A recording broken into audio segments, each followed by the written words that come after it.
Det er en god idé at få renset tagrender for at undgå, at vandet trænger ind i bygningen og forvolder skader.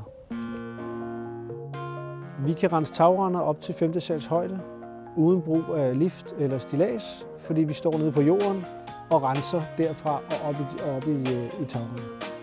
Når vi er ude og rense tagrender, så fjerner vi typisk blade, vi fjerner kviste, sand og jord. Kunden ved, at vi har lavet vores arbejde ordentligt ved, at vi laver kvalitetskontrol af vores arbejde. Vi tager billeder af de rensede tagrender og sender til kunden, og derved ved kunden, at vi har renset kundens tagrender ordentligt. Det er en god idé at få renset tagrender for at undgå skade på ens bygning. Hvis man er så uheldig at få en vandskade, og forsikringen kommer ud og konkluderer, at skaden er sket, fordi man ikke har vedligeholdt sine tagrender, så kan man risikere, at forsikringen ikke dækker.